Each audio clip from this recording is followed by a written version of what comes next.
Je n'ai jamais aimé les caméras, ni les grands dîners où l'on fait teinter les verres pour annoncer, d'une voix trop forte, qu'on a donné. À 58 ans, on finit par comprendre qu'il existe une charité qui ressemble à un miroir et une autre qui ressemble à une porte entr'ouverte. C'est pour cela que je traverse Paris sans escorte, sans chauffeur, sans l'écharpe trop voyante qui fait dire aux gens « celle-là, on la reconnaît ». Je marche, simplement, avec mon manteau sombre et mes gants de cuir souple. Dans ma poche, une enveloppe plate, presque banale, qui ne contient ni promesses ni discours, seulement des billets et un petit mot écrit à l'encre bleue. Le café s'appelle l'Ancre, une enseigne discrète, une lumière ambrée qui ne cherche pas à séduire mais à tenir chaud. L'intérieur sent le café moulu, le vieux bois ciré, la pluie sur les manteaux. Ici, le temps n'est pas un produit, il s'écoule comme un souffle, sans réclame. Je choisis toujours la même table, dans l'angle, à distance de la vitrine. Pas par timidité, par précision. De là, je vois l'entrée sans être vue. Un vieux réflexe de commerçante, peut-être, ou de femme qui a appris à ne pas confondre le regard et l'intrusion. Le patron, Antoine, essuie ses verres avec une lenteur attentive, comme s'il polissait une vérité fragile. Son visage ne porte pas l'empressement des gens qui veulent plaire. Il a cette fatigue digne des hommes qui travaillent tôt et qui se taisent bien. Je lui tends l'enveloppe sans cérémonie. Nos doigts se frôlent à peine. Il ne l'ouvre pas devant moi, il ne me remercie pas. Il hoche simplement la tête, comme on le ferait à un voisin ou à une femme qui préfère la discrétion aux applaudissements. Antoine garde près de la caisse une petite ardoise noire. Les lettres à la craie y sont toujours les mêmes, effacées et réécrites avec une patience tranquille. Café suspendu, demandé au comptoir. À côté, un bocal en verre contient des tickets pliés. Rien d'extraordinaire, et pourtant, c'est là que la ville se répare, à une échelle minuscule. Je ne m'approche jamais de ceux qui en bénéficient. Je ne veux pas leur voler ce qui leur reste, la fierté. Je les observe de loin, sans pitié dans le regard, seulement une forme de reconnaissance silencieuse, parce que je sais, moi aussi, ce que c'est que d'avoir faim. Pas forcément de pain, mais d'air. Ce matin-là, la pluie a lavé les trottoirs. Les parapluies goûtent à l'entrée. Les gens entrent vite, comme s'ils fuyaient quelque chose. Puis il arrive, toujours comme s'il n'arrivait pas vraiment. Il a l'âge d'un homme qui a beaucoup porté et qui n'a plus envie de poser le bardeau. 62 ans, peut-être, un manteau trop fin, un foulard usé, la barbe grise taillée sans coquetterie, mais avec une sorte de respect pour lui-même. Il marche avec une prudence légère, celle des gens qui savent que tout peut basculer, inclusive un simple regard de travers. Il s'arrête au comptoir, ne demande pas un café gratuit, il ne prononce pas le mot, il dit « bonjour », et ce « bonjour » contient déjà une négociation avec le monde. Antoine ne pose pas de questions, il glisse un ticket du bocal, comme un geste appris, mais jamais mécanique. Le café est servi dans une tasse blanche ébréchée sur le bord, une fêlure fine, presque élégante. L'homme prend la tasse avec 2 mains, comme si la chaleur était une chose précieuse qu'on peut perdre. Il ne s'assoit pas, il se met près du radiateur, là où la chaleur remonte en silence. Il ferme les yeux une seconde, pas longtemps, juste le temps de laisser la chaleur passer la barrière de la peau. Quand il rouvre les yeux, il regarde autour de lui sans insister. Il voit les couples qui parlent bas, les habitués qui tournent leur cuillère, les jeunes qui tapent sur leur téléphone. Il ne cherche pas l'attention. Il existe au milieu des autres avec cette présence étrange des gens que la ville traverse sans les reconnaître. Avant de partir, il fait quelque chose que j'ai remarqué dès la première fois et qui m'a obligée à revenir. Il sort de sa poche un petit papier plié, propre, soigneusement gardé comme un secret. Il y ajoute parfois une feuille sèche, une fleur aplatie, un fragment de poésie. Puis il le glisse dans la main d'Antoine, sans mot. Antoine le range derrière la caisse dans une boîte en fer. Ce n'est pas un remerciement adressé à la foule, ce n'est pas un spectacle, c'est un échange à voix basse, un contre-don minuscule mais obstiné. Je reste immobile, ma tasse intacte devant moi. Je sens, sans le montrer, quelque chose se déplacer en moi, une certitude simple. La dignité ne disparaît pas quand on perd tout, elle change de forme. Et tandis que la porte se referme derrière lui avec un tintement discret, je comprends que dans ce café qui s'appelle l'Ancre, quelqu'un vient d'empêcher un autre d'être emporté par la mer. Je ne connaissais pas son nom, et je crois que c'était précisément ce qui rendait nos échanges possibles. Les jours suivants, je suis revenue à l'Ancre avec la même régularité qu'on met à vérifier une cicatrice, sans douleur apparente, mais avec une intuition qu'elle dit la vérité.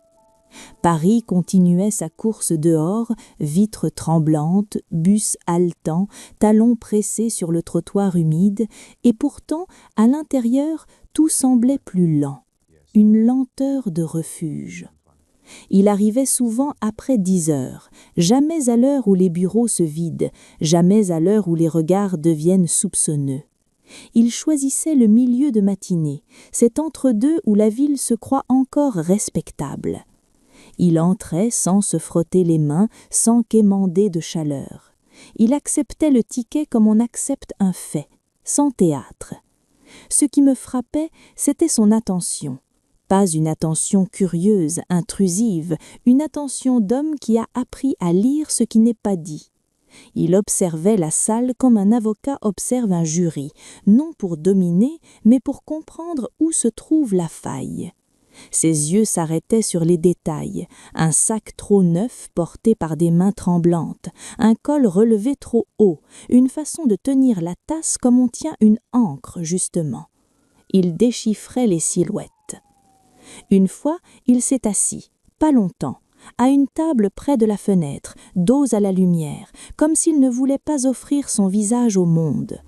Il a sorti de sa poche un crayon minuscule, à peine plus long qu'un doigt. Puis il a écrit, lentement. Chaque mot semblait pesé, mesuré, comme s'il savait que le papier n'est pas un endroit où l'on ment impunément. Je n'ai pas vu ce qu'il écrivait, je n'ai pas cherché. Mais quand il s'est levé, il a laissé sur la table une feuille pliée en 4. Pas une feuille arrachée à l'arrache, une feuille carrée, propre, découpée avec soin. Il l'a prise au dernier moment, l'a gardée une seconde dans sa main, puis l'a glissée à Antoine. Le patron l'a rangée dans la boîte en fer, sans ouvrir, sans sourire. Et j'ai compris, la boîte en fer n'était pas une caisse, c'était une correspondance, une poste clandestine. Des mots déposés comme on dépose une pièce sur une tombe, pour dire « je suis passé, je n'ai pas oublié ». Je me suis surprise ce jour-là à attendre qu'Antoine s'éloigne, à guetter un instant où le comptoir serait vide. Ce n'était pas de la curiosité malsaine, plutôt une inquiétude douce, comme celle qu'on éprouve pour une musique dont on ne connaît pas le titre. Quand Antoine a rejoint l'arrière-salle, j'ai avancé d'un pas. La boîte en fer était là, posée derrière la machine à café. J'ai seulement regardé. Le couvercle était cabossé, la peinture écaillée. On aurait dit un objet de guerre, survivant à tout. Je n'ai pas touché, je n'en avais pas le droit. Alors j'ai reculé, honteuse de moi-même, et je me suis assise. C'est là que mon regard est tombé sur quelque chose, une petite fleur sec, coincée entre 2 pages d'un vieux livre posé près de la banquette. Une fleur qu'on n'aurait jamais choisie pour un bouquet, trop fragile, trop humble. J'ai compris qu'il ne laissait pas des cadeaux à la dame riche, il laissait des preuves qu'il existait encore, qu'il pouvait encore donner quelque chose, même minuscule, même dérisoire. C'était sa manière de refuser la disparition. Ce soir-là, dans mon appartement du 16e, je n'ai pas réussi à dormir. Les murs étaient trop blancs, trop propres, les objets trop silencieux. J'ai pensé à ses mains sur la tasse, à la façon dont il tenait la chaleur comme un bien rare, et j'ai eu une idée absurde, presque enfantine. Le lendemain, dans l'enveloppe, j'ai glissé non seulement des billets, mais un petit mot pour Antoine, très court.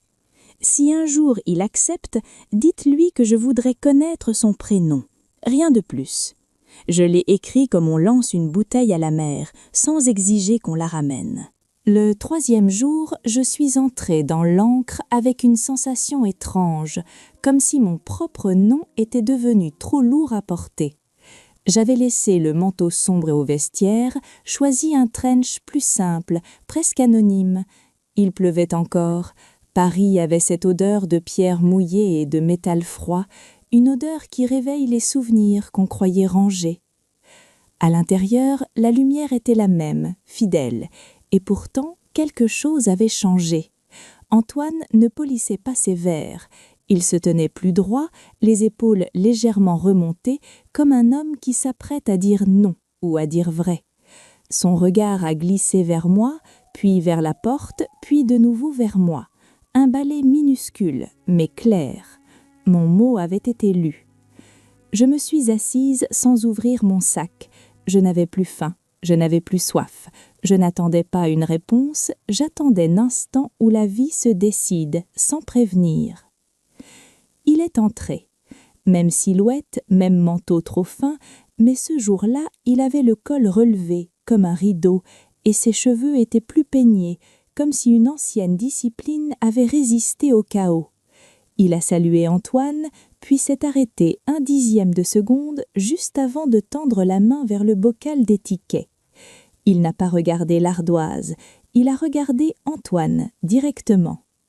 Antoine a pris une inspiration courte, presque inaudible. Son geste a ralenti, puis il a dit d'une voix basse, comme on évite de réveiller quelqu'un, « Elle est là ». Ce n'était pas une accusation, pas une invitation, une simple information déposée comme un couteau sur une table, propre, nette.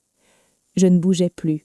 Je sentais mon cœur battre, mais comme à l'intérieur d'une boîte, loin du visage. L'homme s'est retourné. Son regard a traversé la salle et s'est posé sur moi. Il n'y avait pas d'étonnement. Il y avait cette lucidité froide des gens qui ont appris à reconnaître les intentions. Il a avancé sans hâte. Chaque pas semblait compter, non pas pour arriver, mais pour ne pas reculer. La lumière en tombant sur lui révélait ce que la rue cache, des rides profondes, non pas de vieillesse, mais de vigilance, et surtout des mains propres, les ongles courts, les phalanges marquées, mais propres, une propreté qui n'avait rien de mondain, une propreté de conscience. Il s'est arrêté à distance, assez près pour que je sente l'odeur de pluie sur son manteau, assez loin pour que personne ne puisse dire de familiarité. Il a baissé les yeux vers ma tasse, intacte, puis vers mes mains, posées l'une sur l'autre, immobiles. Il a hoché la tête, comme s'il venait d'entendre une plaidoirie silencieuse. « Vous voulez mon prénom ?» a-t-il dit. Sa voix n'était pas rugueuse, elle était posée, légèrement voilée, comme un livre qu'on a trop longtemps laissé fermé. Je me suis surprise à respirer plus lentement. Je n'ai pas souri. Dans ce genre de moment, le sourire peut être une fuite. « Oui, » ai-je répondu, « seulement votre prénom. » Il a eu un mouvement presque imperceptible, un pli au coin des lèvres, pas un amusement, un constat. Marc. Un seul mot. Et avec ce mot, une porte s'est ouverte sur une pièce que je n'avais pas le droit d'imaginer. Je l'ai répété mentalement. Marc, un prénom simple, trop courant pour être un masque, trop nu pour être un mensonge. Il a regardé autour de lui comme si le café entier pouvait entendre cette syllabe. Puis il a sorti de sa poche un papier plié. Il ne l'a pas donné à Antoine, il me l'a tendu, à moi. J'ai pas pris tout de suite. J'ai vu l'encre bleue, l'écriture fine, droite, presque ancienne. « C'est pour celle qui paie sans vouloir être vue », a-t-il dit. J'ai senti une chaleur monter dans ma gorge, mais je l'ai contenue. J'ai pris le papier avec prudence, comme on prend un objet fragile qu'on n'a pas mérité. Marc n'a ajouté un mot. Il s'est tourné vers le radiateur, a bu son café lentement, et je suis restée là, le papier entre les doigts, avec l'impression très nette que la vraie histoire commençait seulement maintenant. Je n'ai pas ouvert le papier tout de suite. Je l'ai gardé dans ma paume, plié comme une confidence trop lourde. À travers la fibre, je sentais le relief de son écriture, cette pression régulière qui trahit une main habituée au dossier et au silence des bureaux. Dehors, la pluie s'était mise à frapper la vitre en perles obliques. À l'intérieur, le café respirait doucement. Une cuillère tombait, un rire retenu s'éteignait, la machine à espresso soupirait comme un animal domestique. Marc, près du radiateur, ne jouait pas à l'homme détaché. Il l'était devenu. Sa présence avait cette modestie ferme des choses vraies. Je me suis levée, pas pour m'enfuir, pour m'autoriser un geste simple, sortir. Mon parapluie n'avait pas d'importance, mon nom n'avait pas d'importance. Je voulais seulement marcher avec ce papier, comme on marche avec une question dans la poche. Sous l'auvent, je l'ai enfin déplié. Les mots étaient courts, pas de poésie cette fois, pas de fioriture. Une écriture droite, presque scolaire, mais avec une élégance ancienne. On peut vous accuser de beaucoup de choses, pas de ne pas avoir regardé. Gardez les yeux sur les détails, ils mentent moins que les gens. M. Je suis restée immobile. La rue bougeait, moi pas. Ce n'était pas un conseil sentimental, c'était une mise en garde, le genre de phrase qu'on écrit quand on reconnaît la trajectoire d'une chute parce qu'on l'a déjà vue ou parce qu'on l'a déjà vécue. J'ai remis le papier dans mon sac et je suis rentrée chez moi plus tôt que prévu. Mon appartement du 16e était parfaitement rangé, trop. Les coussins étaient à leur place, les rideaux tirés à la même hauteur, les surfaces brillantes comme des mensonges polis. Je traversais ces pièces comme on traverse une vitrine. Dans le grand miroir de l'entrée, mon reflet avait l'air d'une femme en contrôle, mais mon corps, lui, avait cette tension fine des jours où l'on sent le sol devenir incertain. Sur mon bureau, une chemise m'attendait. Papier ivoire, logo discret, odeur d'encre fraîche. Le genre de courrier qui ne se glisse pas sous la porte par hasard. Je l'ai ouvert sans m'asseoir. Un projet de rapprochement stratégique, disait la première page. Des mots glacés, choisis pour rassurer, optimisation, synergie, continuité. Mon nom apparaissait là, imprimé au-dessus d'un espace pour ma signature. Plus bas, une liste d'annexes, des renvois, des dates. C'était propre, trop propre, comme ces couteaux qu'on sort d'un tiroir et dont on devine la fonction avant même de les toucher. J'ai appelé mon directeur financier, messagerie. J'ai appelé mon assistante, messagerie. J'ai regardé l'heure, trop tôt pour que tout le monde soit déjà en réunion, trop tard pour que ce soit innocent. J'ai repris les pages une à une, lentement, et c'est là que je l'ai senti, une différence d'épaisseur, une légère résistance sous les doigts, comme si deux feuilles s'étaient collées. Entre deux feuilles, une bande transparente retenait un additif. Une page plus courte glissait là comme une lame fine. Je l'ai sorti. Le texte parlait de mandat de gestion temporaire et de transfert de pouvoir en cas de nécessité opérationnelle. Les phrases semblaient neutres, mais le cœur du paragraphe était une serrure, et la clé, c'était ma signature. Je n'ai pas paniqué, pas encore. J'ai simplement posé l'additif à part, bien aligné, comme si l'ordre pouvait empêcher le piège d'exister. Puis j'ai repris mon téléphone une dernière fois. Sur l'écran, une notification bancaire. Tentative de virement en attente de validation. Je me suis assise, enfin. La lumière de fin d'après-midi coupait le salon en deux, une moitié dorée, une moitié grise. Dans cette frontière, j'ai compris une chose avec une clarté presque cruelle. La chute n'arrive pas toujours avec fracas. Parfois, elle commence par une page glissée entre deux autres. Et sans savoir pourquoi, la phrase de Marc m'est revenue, exactement comme une main posée sur le bras. Gardez les yeux sur les détails. Le lendemain, mon immeuble avait la même façade haussmannienne, les mêmes balcons en fer forgé, mais le hall semblait rétréci, comme si l'air lui-même se méfiait de moi. Le gardien m'a salué avec une politesse trop nette, une politesse qui ferme plutôt qu'elle n'ouvre. Son regard a effleuré mes mains, puis mon sac, comme on vérifie qu'une personne n'emporte pas ce qui ne lui appartient plus. Dans la rue, j'ai marché jusqu'à mon siège social à pied. Une absurdité, peut-être, pour quelqu'un qui avait toujours eu une voiture à disposition. Mais j'avais besoin de sentir le trottoir, de mesurer le réel. Les vitrines de mes propres boutiques, ces espaces de bois précieux, de tissus lourds, de luminaires dessinés comme des promesses, me renvoyaient une image glacée, tout ce luxe et moi, soudain, à distance, comme si j'étais déjà un souvenir. Au siège, la réceptionniste m'a regardé avant de regarder son écran, ce bref intervalle où l'on comprend qu'on n'est plus un nom, mais un dossier. « Madame, on m'a demandé… » Elle n'a pas fini sa phrase. Elle a désigné, d'un mouvement presque invisible, la salle de réunion vitrée. Travers la cloison, j'ai aperçu des silhouettes penchées sur des papiers, des têtes qui se rapprochent, des lèvres qui bougent sans son. La réunion avait lieu sans moi, dans ma propre maison.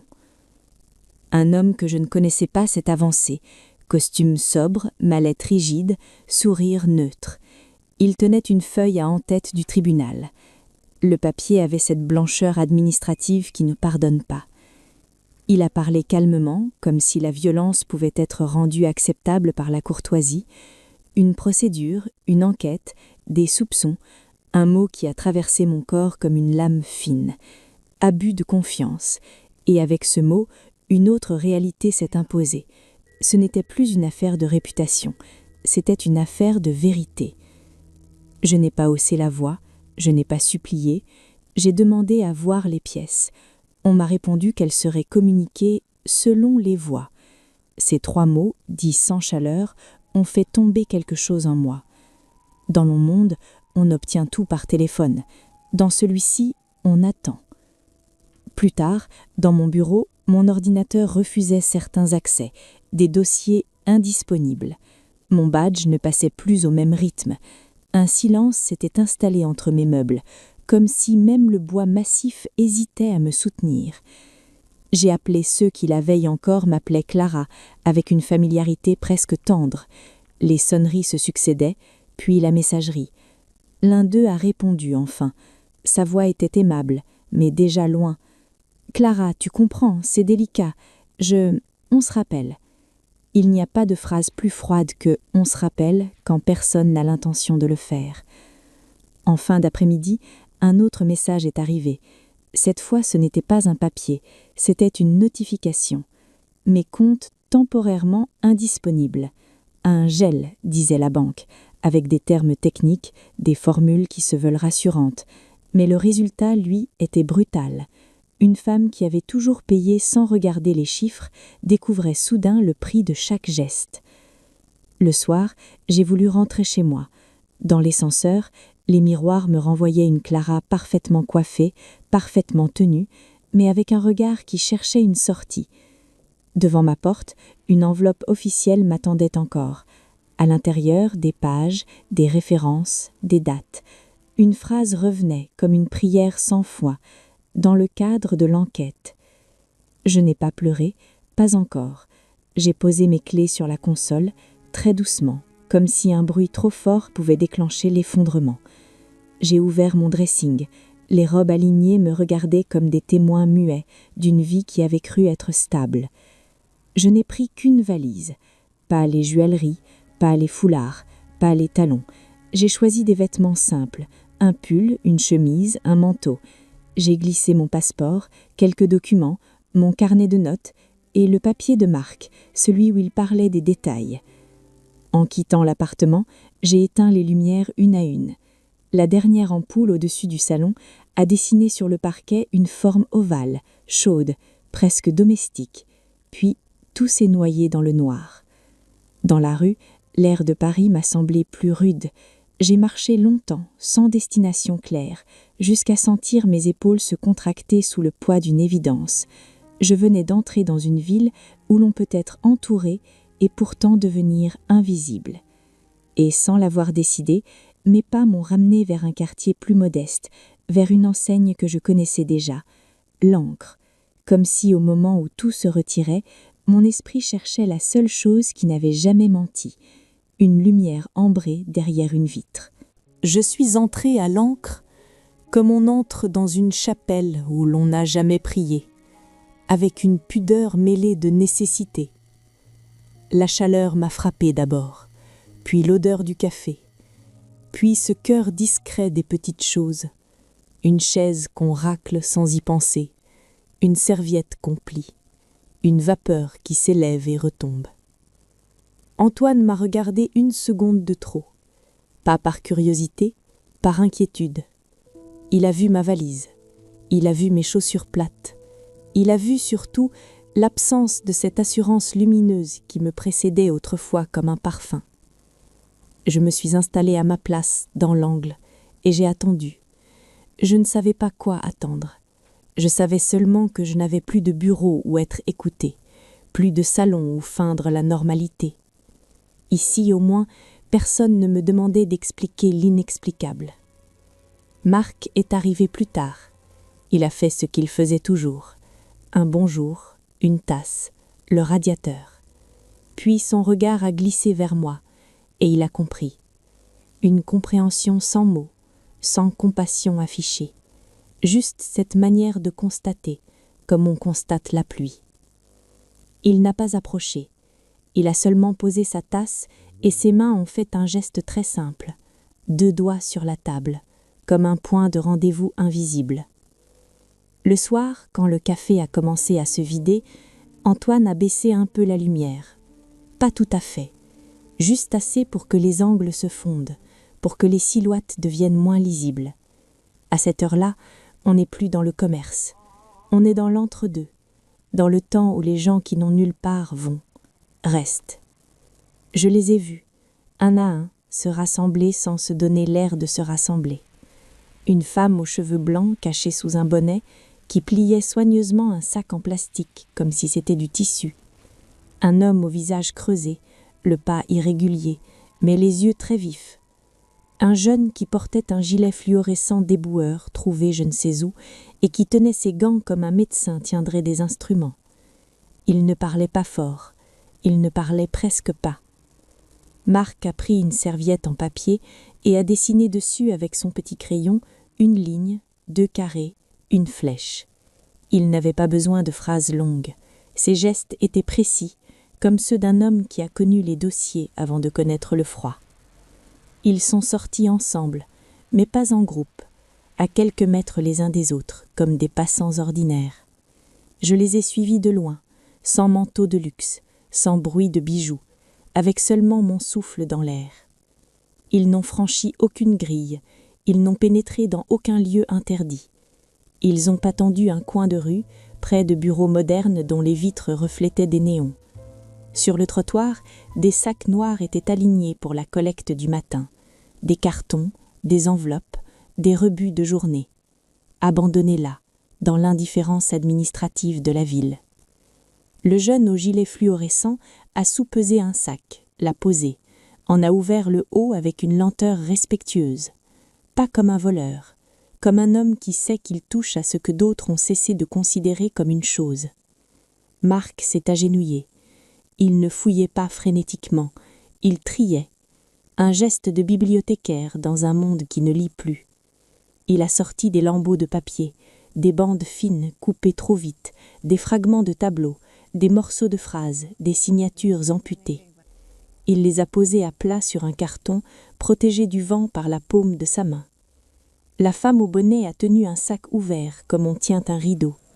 L'homme aux yeux vifs surveillait l'angle de la rue, non pour guetter la police, mais pour éviter qu'un passant n'écrase tout en passant. Leur prudence avait quelque chose de noble. Ils ne craignaient pas la loi, ils craignaient le désordre. Ils ont tout remis en place ensuite, les sacs refermés, les cartons replacés. Rien de spectaculaire, rien qui crie enquête, juste une récolte de mythes. De retour à l'encre, ils se sont installés à une table du fond. Antoine a tiré le rideau à moitié. La lumière des lampes a créé un cercle intime sur le bois, comme une scène de théâtre où les acteurs ne jouent pas pour être vus. Marc a étalé les fragments. Et là, j'ai reconnu l'ancien avocat. Pas dans ses vêtements, pas dans son statut, dans sa patience. Il a paligné 2 morceaux, puis 3. Il a rapproché une virgule d'un bout de phrase, comme si ce signe minuscule pouvait rendre à la vérité son contour. Je les regardais, et je comprenais avec une netteté presque douloureuse. Les puissants détruisent les preuves comme on jette des restes, persuadés que ce qui finit à la rue disparaît. Ils oublient seulement une chose. La rue a des yeux. Et ce soir-là, dans le silence d'un café modeste, ses yeux commençaient à lire. La nuit avançait. Dans l'encre, la lumière semblait plus basse, comme si elle avait peur de déranger. Antoine avait laissé la porte verrouillée, non pas pour nous enfermer, pour empêcher le monde d'entrer avec ses bruits. Le café, d'habitude si simple, avait pris l'allure d'un atelier clandestin. Pas de conspirateurs, des gens qui recollent ce que d'autres ont déchiré.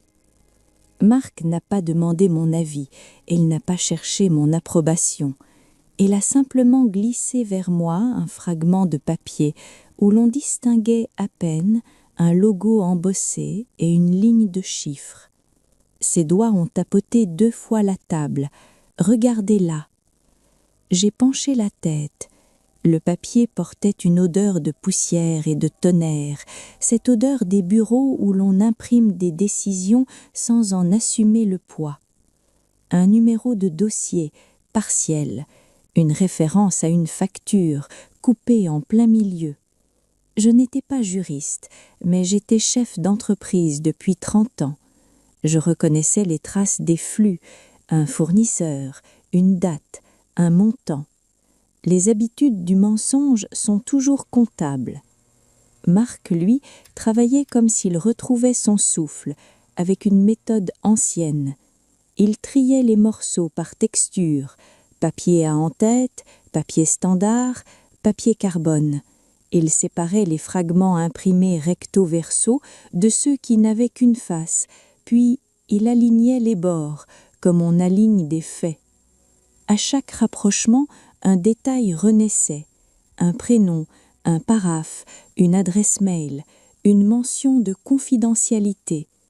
Et soudain, sur 3 fragments recollés, un nom est apparu, net comme une gifle, celui d'un consultant qui travaillait, je le savais, pour le groupe concurrent. Un homme que j'avais croisé lors d'un salon, sourire impeccable, poignée de main froide.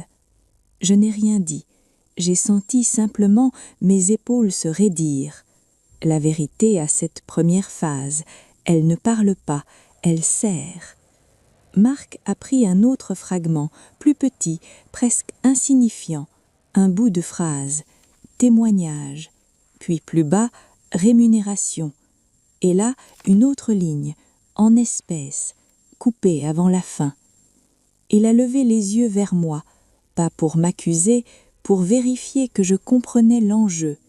Je comprenais trop bien. L'abus de confiance, ce mot qu'on m'avait jeté au visage, avait un mécanisme précis.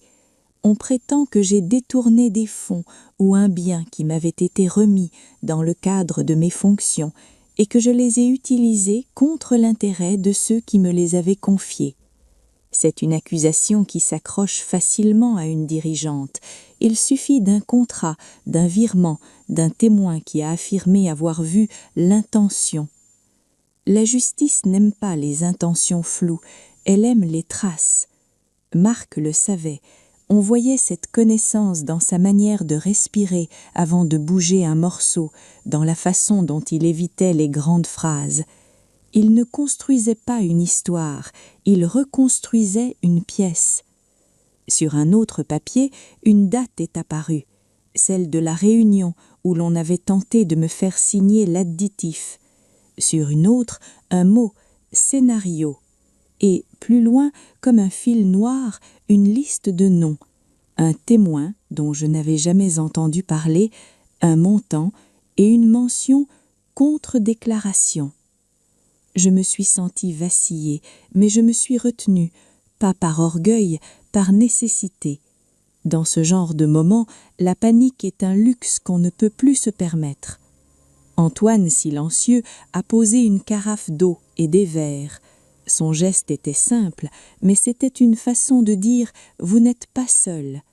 La femme au bonnet a tendu un rouleau de ruban adhésif. L'homme aux yeux vifs a trouvé, je ne sais où, une vieille planche rigide pour servir de support. Rien n'était spectaculaire, tout était essentiel. Marc a commencé à assembler un document plus cohérent. Peu à peu, les morceaux formaient un paragraphe entier, et dans ce paragraphe, une phrase a surgi, presque complète, comme une vérité qui reprend sa respiration. Le témoin acceptera de déclarer que Madame C a validé le transfert en échange de... Le reste manquait, mais l'ossature suffisait déjà. On ne prouvait pas encore tout, on prouvait l'existence d'un plan. Marc a repoussé le papier, puis il a fait quelque chose d'intendu. Il a couvert les fragments avec une serviette, comme on couvre un plat. Il a posé sa main dessus, paume ouverte, non pas pour posséder, pour protéger. Il a murmuré enfin, très bas, comme si les murs pouvaient trahir, « Ce genre de choses ne se donne pas à n'importe qui, ni n'importe comment. » Il a regardé la porte, puis la fenêtre, puis Antoine. « Il faut que ça arrive au juge d'instruction, direct, sans nous au milieu. » Et, dans la demi-lumière, j'ai compris l'intelligence de sa prudence. La vérité, en France, ne suffit pas. Il faut qu'elle emprunte le bon chemin. Le lendemain, le froid était plus sec.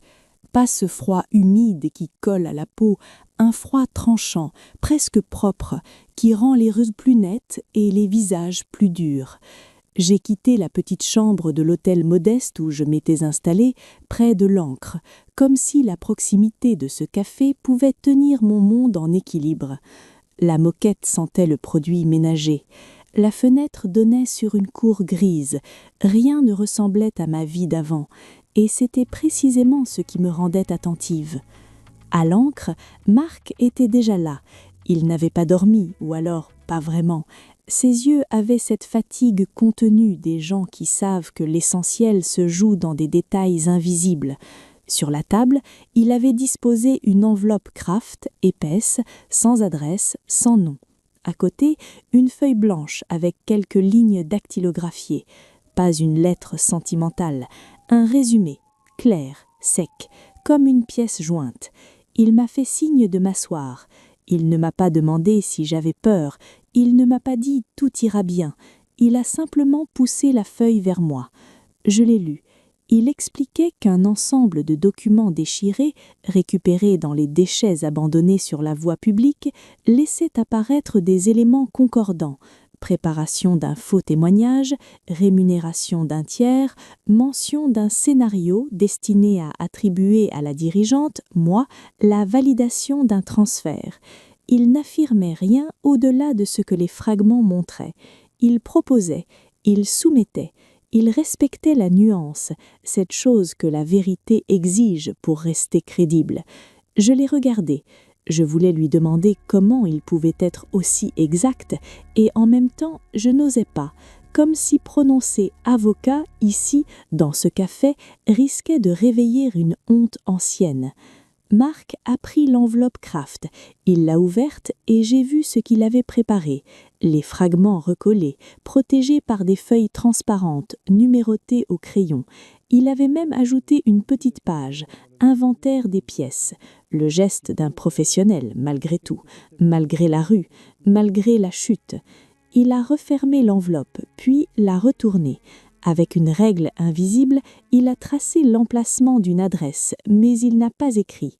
Il a levé les yeux vers Antoine, qui écoutait en silence, les mains sur le comptoir comme sur la rambarde d'un pont. « Vous avez encore le numéro de ce magistrat ?» a murmuré Marc. Antoine n'a pas semblé surpris. Il a ouvert un tiroir, sorti un carnet usé, l'a feuilleté, un nom, un numéro, une note. Il a posé le carnet à plat, sans le tourner vers moi. Il l'a tourné vers Marc. Ce détail m'a frappé. Antoine protégeait mon regard, comme on protège quelqu'un d'un monde trop technique. Il savait que dans la mécanique judiciaire, les noms sont des leviers et des risques. Marc a recopié l'information sur un petit papier, puis il l'a déchiré immédiatement en deux. Il a gardé une moitié, donné l'autre à Antoine, une manière de s'assurer que personne ne possédait tout. « On ne vient pas au tribunal avec ça », a-t-il dit, presque pour lui-même. « On envoie, et on garde une trace, mais pas une trace qui nous expose. » Je me suis entendu demander, plus bas que je ne l'aurais cru, « Et si on nous accuse d'avoir volé ces papiers ?» Marc a secoué la tête. Ils étaient dans la rue, abandonnés sur le trottoir. Il n'y a pas d'effraction, pas d'intrusion. Ce qui est jeté n'est plus gardé. Il n'a pas prononcé de mots latins, il n'a pas fait le savant. Il a juste dit l'essentiel. Ce qu'on laisse derrière soi n'a plus la même protection. Et la rue, parfois, rend à la justice ce que les bureaux tentent d'effacer. J'ai senti une forme de soulagement, mais elle s'est immédiatement mêlée à une autre angoisse, celle d'être observée. Comme si l'ombre avait entendu, la porte du café s'est ouverte. Un homme est entré, costume trop neuf pour l'heure, regard trop précis pour être un client. Il n'a pas pris de table. Il a commandé un café à emporter, mais ses yeux ont balayé la salle en un mouvement rapide, efficace. Ils se sont arrêtés un instant sur Marc, puis sur moi, puis sur l'enveloppe Kraft, épaisse, mais pas assez. Marc n'a pas bougé. Il a seulement fait glisser l'enveloppe sous la planche de bois, avec la lenteur d'un geste ordinaire. Son visage n'a rien exprimé. La meilleure défense, parfois, c'est l'absence de réaction. Quand la porte s'est refermée, Antoine n'a pas parlé. La femme au bonnet a serré son sac contre elle. L'homme à yeux vifs a regardé par la fenêtre, comme un guetteur. Marc a posé sa main à plat sur la table. 2 secondes. Une consigne muette. On accélère. Et moi, dans cette lumière ambrée qui tremblait légèrement, j'ai compris que la vérité avait désormais un adversaire. Pas un adversaire violent, un adversaire organisé. Et c'était paradoxalement ce qui rendait notre prudence indispensable. Le soir même, Paris avait cette agitation nerveuse des jours où tout paraît normal, alors que rien ne l'est plus. Nous n'avons pas parlé de plan, nous n'avons pas prononcé le mot « peur ». Marc s'est contenté de plier l'enveloppe Kraft dans une pochette plastique, puis de la glisser dans un sac banal, sans marque, un sac de supermarché, froissé, presque ridicule. La vérité, parfois, a besoin de se déguiser en banalité pour traverser la ville. Nous ne sommes pas sortis ensemble. Antoine a éteint l'enseigne plus tôt. La femme au bonnet est partie la première, lentement, comme si elle allait nulle part. L'homme aux yeux vifs a attendu 5 minutes, puis a disparu dans la rue, sans se retourner. Marc et moi sommes restés un instant dans le silence, à regarder le comptoir vide, la machine à café immobile, comme si le moindre bruit pouvait alerter quelqu'un. Marc a enfin parlé, très bas. « Vous ne portez rien ». Il voulait dire « pas l'enveloppe, pas les pièces, pas le risque ». J'ai hoché la tête, humiliée par ma propre inutilité, mais soulagée aussi. Dans mon monde, je tenais les clés. Ici, je devais apprendre à ne pas tout contrôler. Je l'ai regardé sortir. Il marchait sans hâte, mais avec une direction. À distance, j'ai aperçu son geste. Il s'est arrêté sous un lampadaire, a vérifié qu'aucune voiture ne restait immobile trop longtemps, puis il a repris. Un ancien réflexe de professionnel ou de survivant. La nuit a avalé l'heure. Le lendemain matin, mon téléphone a vibré. Un message de mon avocate, l'une des rares à n'avoir pas coupé le fil, même si sa voix, ces derniers jours, avait pris ce ton prudent des gens qui savent que le dossier peut les brûler. Un juge d'instruction a été saisi plus activement. Des réquisitions complémentaires sont parties ce matin. Je ne peux pas en dire plus. Je me suis assise sur le lit de l'hôtel, la couverture trop courte sur mes jambes. Le mot « réquisition » a fait remonter en moi une image claire, des demandes officielles, des traces qu'on suit, des comptes qu'on examine, des serveurs informatiques qu'on copie. Ce n'était pas un miracle, c'était une mécanique qui se met en route quand quelque chose, enfin, accroche. Je suis revenue à l'Ancre à midi. La lumière était plus vive, presque innocente. Antoine faisait comme d'habitude. Pourtant, ses gestes étaient légèrement plus raides. Le monde extérieur avait dû passer par là.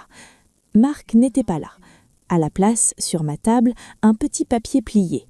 2 lignes, son écriture fine. Trop de regards ce matin. On ne se voit pas, on observe. Je l'ai relu plusieurs fois, comme on relit une consigne de sécurité. Dans l'après-midi, l'information est arrivée par un détour, comme toutes les vérités sérieuses, pas par une annonce, mais par un frémissement. Un ancien cadre de mon entreprise, qui m'évitait depuis la veille, m'a envoyé un message bref, sans salutation. Ils ont perquisitionné chez eux, chez le concurrent, police, plus informatique, beaucoup de monde. Je n'ai pas répondu. Je sentais déjà la scène, sans la voir. Des cartons, des scellés, des disques durs emportés, des visages crispés derrière des sourires forcés. Une entreprise habituée à ordonner se retrouvait soudain sommée. Le soir, mon avocate m'a rappelé. Sa voix était la même, mais l'air autour de ses mots avait changé, comme si une fenêtre s'était entr'ouverte. « Clara, le dossier bouge. Le juge d'instruction a ordonné des actes, et un nom est ressorti, un témoin, le vôtre. » Je me suis appuyée contre le mur. La peinture de l'hôtel était rugueuse sous ma paume, si différente de mes murs lisses d'autrefois. Je pensais à ces fragments recollés sur une table de café, à cette phrase incomplète, en échange de, et je me suis entendue murmurer « Donc il savait ». « Oui », a dit mon avocate, « et surtout, quelqu'un a essayé d'écrire votre intention à votre place. » Il n'y avait toujours pas de certitude absolue, pas de réhabilitation, pas d'ovation, mais il y avait enfin une inversion subtile. Je n'étais plus seulement celle qu'on soupçonne, j'étais devenue celle dont on vérifie l'innocence. Et dans cette nuance, j'ai senti pour la première fois depuis des jours quelque chose revenir dans ma poitrine. Pas la paix, le droit de respirer. Le dernier matin a commencé sans musique. Une clarté pâle, presque administrative, filtrait entre les rideaux de la petite chambre. Je me suis habillée lentement, non par coquetterie, par discipline. J'avais compris que, dans une affaire comme la mienne, l'allure n'est pas du décor, c'est une façon de tenir debout. À 10 heures, mon avocate m'a envoyé un message. Classement non, mais mise hors de cause en vue. Attendez mon appel.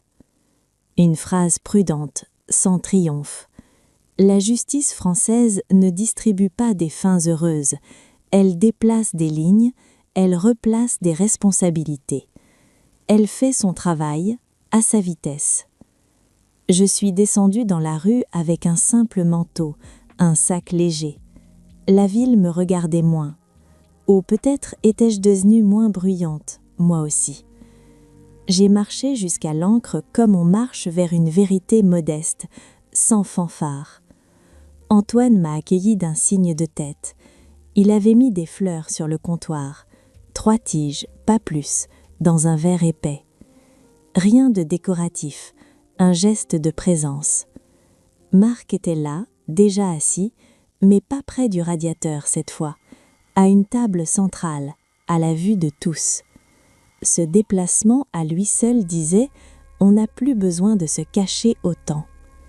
Il tenait une tasse entre ses mains et je l'ai vu sourire avant même de lever les yeux.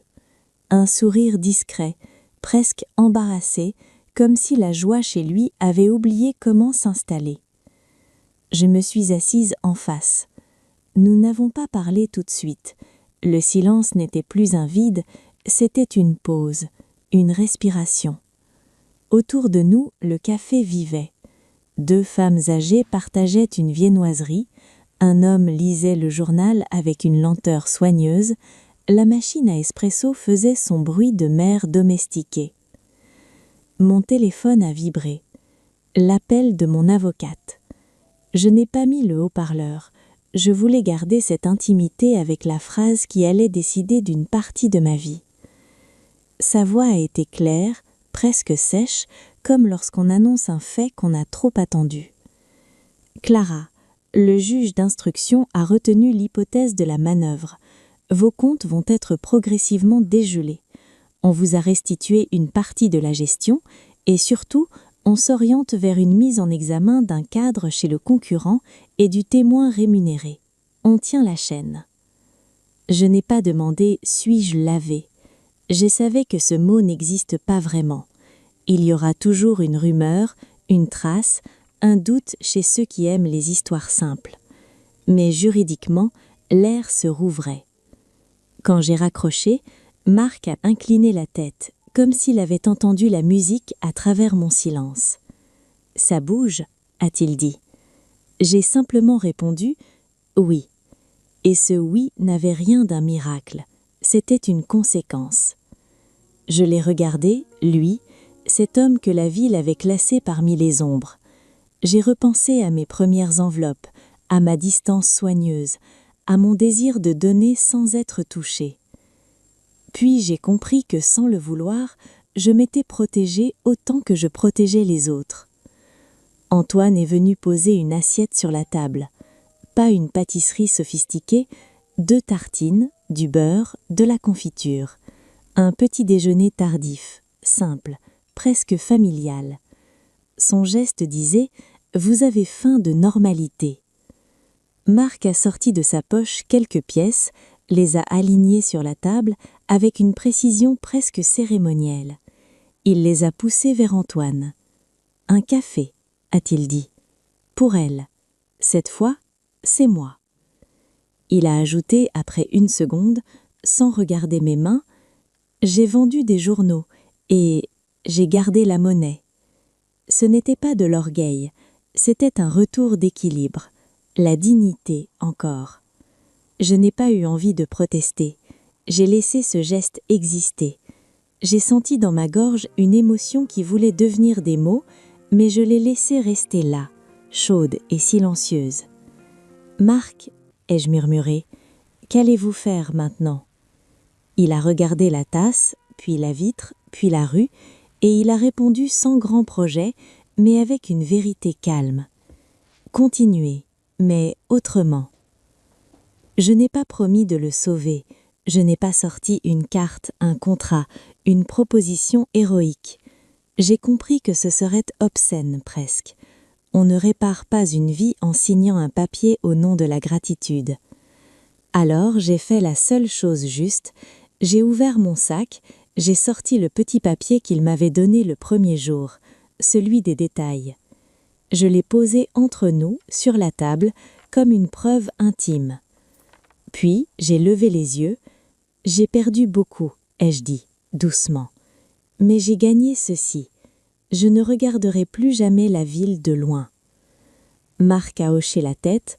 Antoine a essuyé un verre comme toujours. La lumière ambrée a continué de tomber sur le bois. Et dans ce café qui s'appelait l'Ancre, au milieu des vies ordinaires, j'ai compris que la justice n'avait pas seulement rendu un verdict en mouvement, elle m'avait rendu une place, non pas au-dessus des autres, mais parmi eux.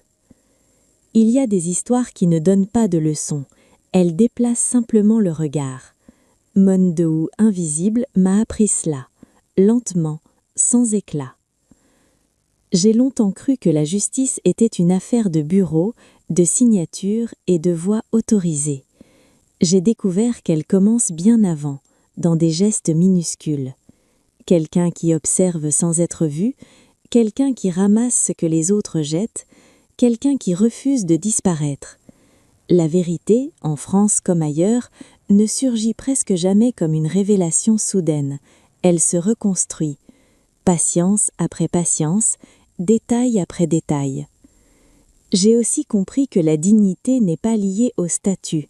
Elle ne se mesure ni au compte bancaire ni à l'adresse.